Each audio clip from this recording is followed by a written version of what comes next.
So now what I want to do is I want to talk about the technical aspect of shooting these images and give you my number one tip for getting perfectly exposed images during sunset and sunrise.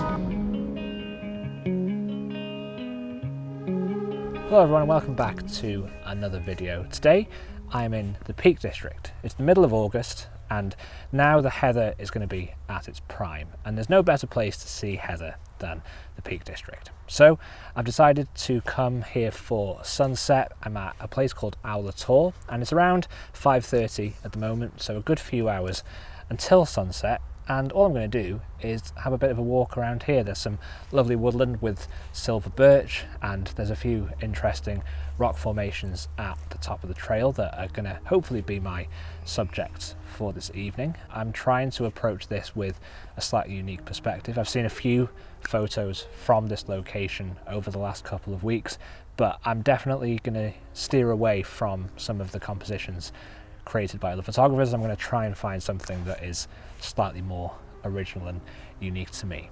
So fingers crossed we can achieve that.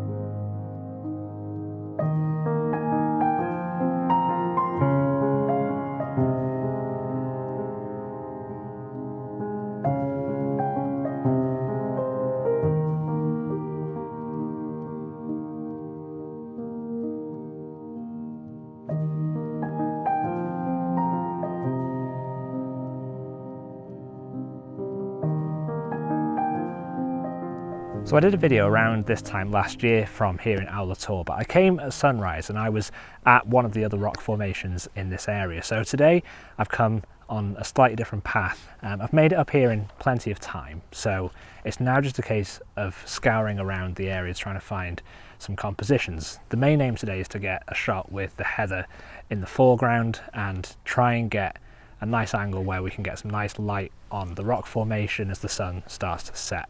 So I'm going to have a bit of a wander around. I think definitely wide angle is going to be the way to go. So I'm probably going to be using my 20mm Sony f1.8 lens for today's shoot, but don't hold me to that. Things might change. Just very open to whatever may present itself. As I mentioned, I'm trying to do this without expectation, and I'm trying to find something slightly more unique. So let's try and find a composition.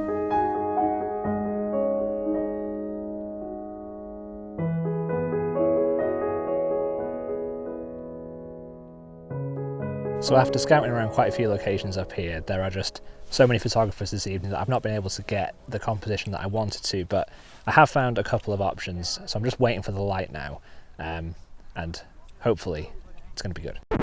So Peak District in the middle of August. A beautiful yet incredibly busy place. But it all turned out for the best because it forced me to find something else. It forced me to be original, and that made me come away with some photos that I'm really proud of, and more importantly, compositions that I haven't seen from this very popular and overly photographed place. I mean, I wasn't able to necessarily get any more footage from Tor just because there were so many photographers frantically trying to find their compositions. There were tons of families and tourists just enjoying what turned out to be a very spectacular sunset. So I just wasn't able to prioritize both the video and the photography. I had to choose one, and photography was always going to take precedent and always will take precedent for me when out in the field. However, I do want to talk through a couple of really important tips that I think could be beneficial for you this summer if you're looking to go out and photograph these epic conditions and these amazing sunsets that we get in the late summer. So firstly, let me show you the photos that I ended up with, because I think these have turned out pretty well. There are a couple of things that I would probably tweak. Like I said, I was completely up against the clock getting these shots because the sun was setting quickly, but these two shots, I think, or maybe three shots, turned out to have a lot of potential. So this first shot is one that I'm really proud of. I think it has a lot of potential. Although the composition isn't perfect, I think there's a lot of really good things about it. Firstly, the position of the sun in the top left of the image, I think, is in a really good place. It's between the two banks of clouds, which is giving it that kind of sun star effect. You get some of the rays that are able to be picked up, And this rock and the heather formations in the foreground, I wanted that rock to be sort of pointing towards the sun, because I want this image to lead the eye through the frame. Your eye then gets drawn slightly to the right of the frame, up to the kind of pinnacle rock that is sort of pointing out of the frame in the top right hand corner, and you can see that there's some distant hills there, and I wanted the rock to not penetrate that line too much, but I wanted that line to then draw the eye back towards the left and towards the sun again in the top left. So it creates somewhat of a kind of S curve, or at least a bit of a zigzag through the frame. Obviously the light here was the most important thing. It's illuminating the heather quite nicely, and as I mentioned, the heather was the main focus or the main subject for this particular shoot. So I think this one definitely has a lot of potential, but again, isn't a shot that I envisaged getting when immediately going out on this shoot. Now, the second shot is from a very similar location, just looking in a slightly different direction. This time we're still going to be at 20mm, still using the same lens, but this time it's a landscape orientation as opposed to portrait. And it's a similar principle. This time the heather is far more dominant in the foreground. It's very much about the heather as opposed to the rock formations. You can see the sun is pretty much in the same kind of spot, but that sun star effect is a little bit more exaggerated in this one. And again, you're just kind of using the heather as a leading line into the frame, leading you towards the rock formations, and again using that same sort of pinnacle rock and the little outcrop there to hopefully catch the horizon, draw you back in towards the sun. Arguably, I think the light is as much of a subject in this image as any of the rocks and the heather.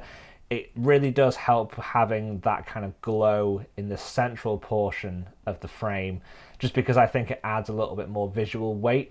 I think without the sun, this frame would be very right heavy. You know, you've got the heather on the sort of right central third line, and then you've got all of the rocks occupying the far right of the right hand third, and there wouldn't really be very much in the central portion of the image. But having the light there and doing a bit of dodging and burning around the bottom, just adding some, you know, darkness and some shade and some shadow, just helps kind of draw the eye, because the eye is always drawn to the brightest part of an image. So that's just something to bear in mind when you're finding your compositions, especially in golden hour or around sunset, is really understand how light is going to impact the viewer's perception of the image, and use light as a subject, not just as a tool for exposing your image correctly.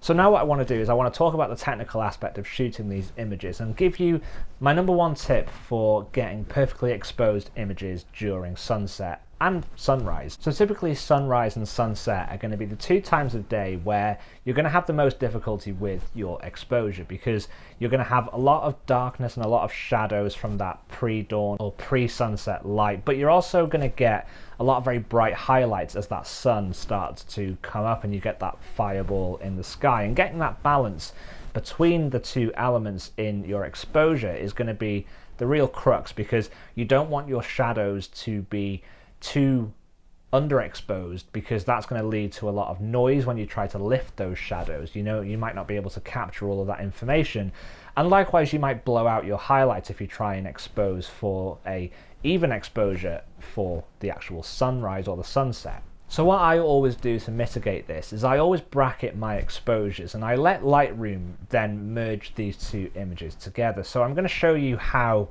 I process this and my workflow, both in the field and in Lightroom, to help you achieve this effect. So firstly, when you're out in the field, you're going to just want to take two photos, and this is why having a tripod in landscape photography is something that is really, really crucial at these times of day where light is going to be challenging, because any subtle movement in the frame is going to make those images really hard to merge together, whereas if you're on a static tripod, it's going to be really, really easy. And this whole process revolves around understanding your histogram. So on my camera, on my live view on my LCD screen, I always make sure to have my histogram showing and not necessarily just using the numerical exposure guide at the bottom of the screen, because I feel like that can sometimes be misleading. So you can see here in Lightroom, I have my two images here. Now, absolutely filthy sensor aside, obviously these dust spots are things that we can sort out later on, but you can see this first image here is shot for the highlights. So if we look at the histogram in the top right hand corner, you can see that we're not clipping the highlights. Everything is nicely exposed for the sky, but we can see here the shadows are definitely clipped. If I put the peaking on there, then you can see all of this information in blue is showing where we've completely lost all of that shadow information. But the second file here is going to be nicely exposed for the shadows, and we've got a bit of a blown out sky, but we can retain that and get that back when we merge them. So all we're going to do is we're going to highlight both of these images. We're then going to right click, and then we're going to go to photo merge, and we're going to do a HDR, or you can do Shift and H as a shortcut for this.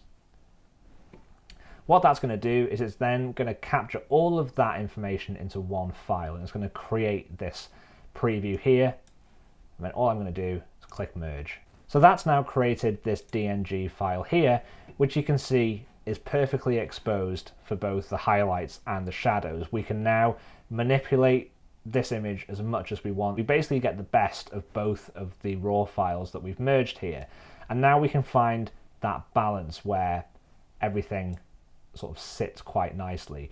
I do tend to find that when this merge happens, we've basically created an image that looks a little bit artificial, so you'll definitely want to do some work to be able to get that to a more contrasty point, which looks a little bit more lifelike.